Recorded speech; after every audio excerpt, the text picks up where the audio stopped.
Welcome to வழிபோக்கன் channel.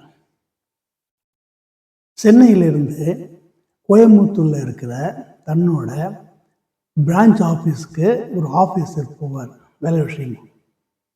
அப்போ அந்த ஆஃபீஸில் வேலை பார்க்குற ஒரு பையன், யங்ஸ்டர், அவர் இவருக்கு தேவையான எல்லா வகையான உதவியும் செய்வார். இன்க்ளூடிங் காப்பி கொண்டு கொடுக்கறது, லஞ்சு கூட்டிகிட்டு போகிறது, சில டிஃபன் கொண்டு வந்து மத்தியானம் டிஃபன் கொண்டு வந்து வைக்கிறது, சாப்பிட சொல்கிறது, அப்புறம் ஹோட்டலுக்கு கூட்டிகிட்டு போகிறது, ரூம் புக் பண்ணுறது, ட்ரெயினில் போய் வழி அனுப்புறது, கூப்பிட்டு வர்றது எல்லாமே அந்த பையன் செய்வார். இப்படியே அவர் ஆஃபீஸர் கோயம்புத்தூருக்கு போயிட்டு இருந்தார். ஒரு நாளைக்கு பார்த்தா ஒரு நியூஸ் வருது. இவர் எந்த பையன்கிட்ட வேலை வாங்கினாரோ that person, that's youngster has become assistant manager. Promotion ஆகிட்டான் அந்த பையன்.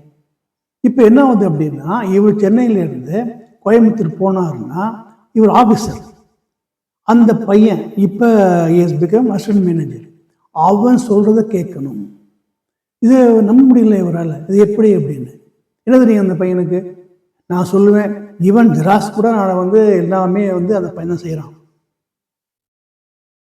இப்போ தண்ணி கொண்டு வைக்கிறதுலேருந்து ஜெராக்ஸ் கொண்டு வைக்கிறதுலேருந்து ஃபைல் போடுறது வரைக்கும் இப்படி பண்ணிட்டு இருந்த அந்த பையன் now he has become assistant manager and the officer has to take orders from him. இது அவருக்கு புரியவே இல்லை. அவரால் தாங்க முடியல அவரால். நான் எப்படி அவன் கிடையாது வேலை பார்ப்பேன்? how I will report to him in Coimbatore பண்ணித்தான் ஆகணும். ஏன் அப்படின்னா, அந்த பையனோட ஒரு மாமா இது ஒர்க்கிங் என்ன சென்னை வேலை பார்க்குறாரு. he is working என்ன செக்ரட்டரியில் வேலை பார்க்குறாரு. ஜாயின்ட் செக்ரட்டரி அவர் ஒரு துறைக்கு. அங்கே அந்த பையனுக்கு தே ப்ரிப்பேரிங் டு கெட்டிங் மேரீடு. கல்யாணம் அழைப்பதில் போட்டால் அசிஸ்டன்ட் இப்போ நல்லா இருக்காது அப்படின்னு they made him as assistant manager. அந்த கம்பெனிக்கு அந்த ஒரு ஆஃபீஸர் சொல்கிறது கேட்க வேண்டியதாக இருக்குது இல்லைங்களா? ஸோ இது அந்த அந்த ஆஃபீஸருக்கு தனக்கு அநியாயம் நடந்தது. நியாயம்தான். 10 years எக்ஸ்பீரியன்ஸ் இருக்குது. இப்போ 3 years 4 years எக்ஸ்பீரியன்ஸ் இருக்கிற ஒரு பையன் அவருக்கு மேலே போட்டாங்கன்னா எப்படி வேலை செய்வார்? அவர் வேலை பார்த்து தான் ஆக வேண்டும். இன்னும் நியாயம்னா நியாயம், அநியாயங்கிறது அந்த நிறுவனம் பார்க்கறது கிடையாது எங்கேயுமே. அந்த நிறுவனத்துக்கு தன் கீழே வேலை பார்க்குற ஊழியர்களில் யாருக்கு ப்ரமோஷன் கொடுக்கணுங்கிறது அவங்களுக்கு தெரியும், அவங்க இஷ்டம். You must have been working for past 10 years. ஆனாலும் assistant manager post just 3 years மட்டும் அந்த பையனுக்கு கொடுத்தாச்சு. என்ன பண்ணுறது? We have to agree. அப்புறம் ஒரு ஆஸ்பைரிங் யங் ஆக்டர், அவர் ஒரு படத்தில் ஹீரோவுக்கு தோழனாக புக் ஆகிருக்காரு. புக் பண்ணிட்டாங்க. புக் பண்ணிவிட்டு அக்ரிமெண்ட் போட்டு அட்வான்ஸ் எல்லாம் வாங்கியாச்சு. 15 நாள் காட்சி ஷூட்டிங் ஆகிடுச்சு. 15 days ஷூட்டிங்லாம் முடிஞ்சு அவர் is acted with the hero, acted with the heroine, acted with the villain எல்லாம் பண்ணி ஆயிருக்கு. அப்போ ஒரு நாளைக்கு he got a call from the producer's office. அங்கே போனோடனே இந்தாங்க உங்களுக்கு மிச்சம், உங்களுக்கு பணம் கொடுங்க வச்சுக்க அப்படின்னு கொடுக்குறாங்க. இல்லை சார், நான் கால் ஷீட் பாக்கி இருக்கு, நான் என்ன மார்க் பண்ணணுமேனா பரவாயில்ல கூப்பிட்றோம் நாங்கள் அப்படின்னு சொல்லிட்டாங்க. இது நடந்து ஒரு வாரம் கழித்து பேப்பரில் பார்த்தா அந்த படத்தில் அந்த ஆஸ்பைரிங் யங் ஆக்டர் நடித்த அந்த ரோலில் வேறு யார் நடிக்கிறாங்க. தட் மீன்ஸ் தூக்கிட்டாங்க இவர், இந்த பையனை. இவருக்கு நம்பவே முடியல. ஏன், என்ன ரீசன் தெரியவே இல்லை. He try to contact the producer, director, கிடைக்கவே இல்லை, எடுக்கவே இல்லை போனாங்க. ஆனால் அந்த படம் வேறு ஆக்டர் நடித்த அந்த படம் வெளி சூப்பர் ஹிட் ஆகி அந்த ஹீரோவுக்கு தோழனாக நடித்த அந்த கேரக்டர் வில்லனாக நடித்து ஹீரோவும் ஆகிட்டார். தாங்க முடியுமா அந்த பையனால? என்னையே எடுத்தீங்க படத்தில் எழுதுங்கிறது அந்த ஒரு கேள்விக்கு அந்த பையனுக்கு விடை இல்லை. ஒரு படத்தில் எந்த கேரக்டருக்கு யாரை போடணும் அப்படிங்கிறது ப்ரொடியூசரோட டைரக்டரோட இஷ்டம். இது அநியாயம்தான். நான் நடிச்சிருந்தேன் அப்படின்னா நான் ஹீரோவாக இருப்பேன், சுலபமாக இருக்குது எனக்கு. இன்னும் பார்க்க போனால் அந்த பையனை விடவும் ஹி ஆக்டட் வெல். ஆனால் சினிமா உலகம் அது கிடையாது, இந்த உலகம் அது பார்க்காது. அவங்களுக்கு இவனை எடுத்துட்டு அந்த அந்த ஆளை போட்டாங்க, அவ்வளோ முடிஞ்சு போச்சு. டேக் இட் ஈஸிங்கிறாரு அவர்.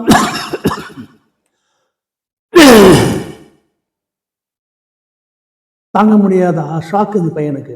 என்ன பண்ணுறது? ஐயோ ஹீரோ ஆகணும் அப்படின்னா இனிமேல் படத்தில் நடிச்சு எப்போ ஹீரோ ஆகுது? சான்ஸு போச்சு. அநியாயம் நடந்தது, நடக்கும், தாங்கித்தான் ஆக வேண்டும், வேற வழி கிடையாது. அப்புறம் ஒரு கான்ட்ராக்டர் ஒரு கவர்மெண்ட் டெண்டரில் வந்து அப்ளை பண்ணுறாரு, கோட் பண்ணுறாரு ப்ரைஸு. எல்லாம் சொன்னாங்க, நீ தான் வந்து ரொம்ப லோயஸ்ட் ப்ரைஸ் கோட் பண்ணியிருக்க, மினிஸ்டருக்கு ஒன்று தான் கொடுப்பாரு அப்படின்னு. பார்த்தா அடுத்த வாரம் 10 நாள் கழிச்சு பார்த்தா இவருக்கு எதிரியாக இருக்கிற ஒரு கான்ட்ராக்டர் வந்து அந்த வேலையை பார்த்துட்ருக்காரு. This contract already been allotted to his opponent. இவருக்கு புரியவே இல்லை. நான் வந்து கோட் பண்ண ப்ரைஸ் வந்து ரொம்ப கம்மி, இப்போ வேலை பார்த்துட்டு இருக்கிற அந்த கான்ட்ராக்டரோட ப்ரைஸ் வந்து ரொம்ப ஜாஸ்தி. எப்படி கொடுத்தாங்க, வேலை ஆரம்பிச்சாச்சு, உன்னால ஒன்றும் பண்ண முடியாது. ஒரு கான்ட்ராக்டர் வந்து யாருக்கு தரணும் அப்படிங்கிறத வந்து லோயஸ்ட் கோட் ப்ரைஸாக கொடுப்பாங்க. ஆனாலும் that minister desire to allot this to someone else. நான் இப்போ இருந்தது, நான் போட்ட பணத்தை வந்து பாதிக்கு பாதி நான் வந்து ரெடியாக இருந்தது. இவ்வளோ பணம் கொடுத்து அவரையே விலைக்கு வைக்கணும் அப்படின்னா வைப்பாங்க. என்ன அநியாயம், என்ன நியாயம்? நியாயம் அநியாயம்லாம் கிடையாது. ஒரு மினிஸ்டருக்கு யாருக்கு வந்து தரணும்னு இருக்கோ அவங்களுக்கு தான் அவர் கான்ட்ராக்ட் வந்து போயிருக்கு. என்ன பண்ணுறது?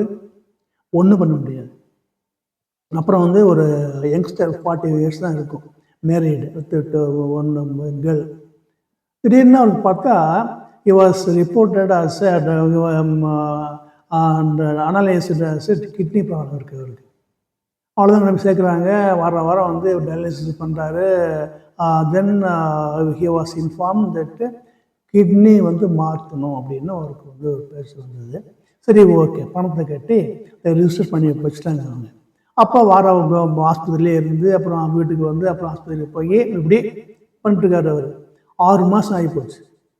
6 மாதத்துக்கு அப்புறமா ஒரு டயாலிசிஸ்க்கு போகிறாரு அவர். பார்த்தா அந்த ஹாஸ்பிட்டலில் ஒரு முக்கிய புள்ளிக்கு அன்னைக்கு ஒரு ஆப்ரேஷன். என்ன அப்படின்னா that is kidney transplant. Shock. அந்த அவரோட ஒய்ஃபுக்கும் அவரோட அம்மாவுக்கும் ஷாக்கு. எப்படி நாங்கள் தான் எழுதி வச்சுருக்கோம், எங்கள் பேர் தானே இருக்குது, எங்களுக்கு தானே வரணும், எப்படி அந்த கிட்னி அவங்களுக்கு போச்சு அப்படின்னா போச்சு, கொடுப்பாங்க. ஏன் சொல்ல முடியாது. அந்த ஒரு டோனர் வந்து யாரும் நமக்கு தெரியாது. ஆனால் ரெசிபியன்ட் வந்து விஐபியோட ஒய்ஃப். எப்படியோ பணம் வந்து ஜாஸ்தி பணத்தை கட்டி அந்த கிட்னியை வந்து அவர் வாங்கி தன் ஒய்ஃபுக்கு வந்து ஆப்ரேஷன் பண்ணிட்டாரு. என்ன நியாயம்? இது அநியாயம்தான். அப்படித்தான் நடக்குது. ஒரு சினிமா ஃபீல்டில், ஒரு ஆஃபீஸ் ஃபீல்டில், ஒரு கான்ட்ராக்டர் ஃபீல்டில், ஒரு ஆஸ்பத்திரியில் யாருக்கு வந்து ஒரு விஷயம் நியாயமாக கிடைக்கணுமோ அந்த விஷயம் கிடைக்காமலே போகுது. தாங்கித்தான் ஆக வேண்டும். இந்த உலகம் அப்படித்தான். தனக்கு வந்து கிளாஸ் தண்ணி கொண்டு வந்து வச்ச ஒரு பையன் விமானம் அனுப்புகிறான், please go to Coimbatore complete the ஜாப்னு சொல்கிறான். அதை வாங்கிட்டு போய்த்தான் ஆகணும் அவர். என்ன பண்ணுறது? The world is like that. இந்த உலகம் உங்களிடம் நியாயமாக நடந்து கொள்ளும் என்று எதிர்பார்க்காதீர்கள். எது வேணாலும் நடக்கலாம். எனக்கு தானே நடக்கணும் அப்படின்னு நடக்காமல் இருக்கலாம். அதுக்காக மனசை வந்து தளர்ந்து விடக்கூடாது. எங்கேயும் நடக்குது, எப்படியும் நடக்குது, எல்லா இடத்துலையும் நடக்குது. ஏன் பார்த்தீங்கன்னா ஒரு கிரிக்கெட் வீரர் and he has scored centuries against visiting full team. Ranji டப்பில் விளையாட்டுருக்காரு, ஐபிஎல் விளையாட்டுருக்காரு, ஃபாரின் டூர் போகிறப்ப இங்கிலாண்டில் வந்து செஞ்சுரி அடிச்சிருக்காரு. இவ்வளோ பண்ண அவரை எடுக்காம நேற்று வந்து ஒரு பையனை எடுத்துருக்காங்க. ஏன் அப்படின்னு கேட்க முடியுமா அவரால்? That is the board's decision, selectors decision, the manager decision, the coach decision. You can't do anything. தாங்க முடியல அந்த பையனுக்கு. எப்படி நடக்குது, எங்களாலும் நடக்கும். அப்போ எடுத்து பாருங்க, என்னோட ரெக்கார்ட் எடுத்து பாருங்க, ஃபாரின்ல டொமஸ்டிக் எப்படி, அவர் பிஸ்னஸ் சைடில் எப்படின்னு பார்த்தா நல்லாவே இருக்கு. பட் ஒரு இன்கமிங் டூரில் இவரோட பேர் இல்லை. வரப்போகும் வெளிநாட்டு டீம் எடுத்து விளையாடுறதுக்கு இவருடைய பேர் தரப்படவில்லை. எப்போ கிடைக்கும்? கிடைக்கலாம், கிடைக்காமலும் போகலாம். ஷாட்ஸ் நல்லா தான் இருக்கும், நல்லா விளையாடுறாரு, physically he is fit, scoring runs. ஆனாலும் அவருக்கு ஒரு வாய்ப்பு தரப்படவில்லை. அதை தாங்கித்தான் ஆக வேண்டும். வாய்ப்பு கிடைக்கலாம், கிடைக்காமலேயும் போகலாம். 5 வருஷம் கழிச்சு அனௌன்ஸ் பண்ணிடலாம். அவர் என்ன செய்ய முடியும்? எல்லா ஃபீல்ட்லேயும் திறமையானவர்கள் முன்னுக்கு வருவது என்பது கிடையாது. காலங்காலமாக சொல்லிக்கிறது தான். ஆனால் ப்ராக்டிக்கலாக நீங்கள் பார்த்தீங்க அப்படின்னா நம்ம கண் முன்னால் நடக்குது. நான் தினமும் என் மாங்கல்யத்தை கையில் கொடுத்துட்டு தான் ஆஃபீஸுக்கு வரேன். நான் அவனடவா கிட்னி கிடைக்காதா அப்படின்னு. கிடைச்ச கிட்னி எனக்கு ஏன் என் ஒய்ஃப் என்னோட ஹஸ்பண்ட் ஏன் கிடைக்கல? அந்த அம்மா அழுது. அந்த அம்மா அப்புறம் ஒய்ஃப் அழுது. அந்த அம்மா புலம்புது. ஐயோ, என் பையன் இவ்வளோ காசு செலவு பண்ணானே, பிள்ளை 2 பிள்ளை இருக்கு, என்ன ஆகும் கதை? கதை என்ன ஆகும்? சொல்ல முடியாது. Okay, we will pray some other kidney வரும், ஆகும், வச்சுக்கலாம். ஆனால் வந்தது ஏன் எங்களுக்கு கிடைக்கலங்கிறதுக்கு எந்த விதமான ஒரு பதிலும் கிடையாது. சுற்றி பாருங்க, இவங்க சுற்றி பார்த்தீங்க அப்படின்னா every one suffering like this. அநியாயம் நடக்குது, நடந்தது, நடக்குது. எல்லாத்துக்கும் இது ஒரு பாடம் தான்.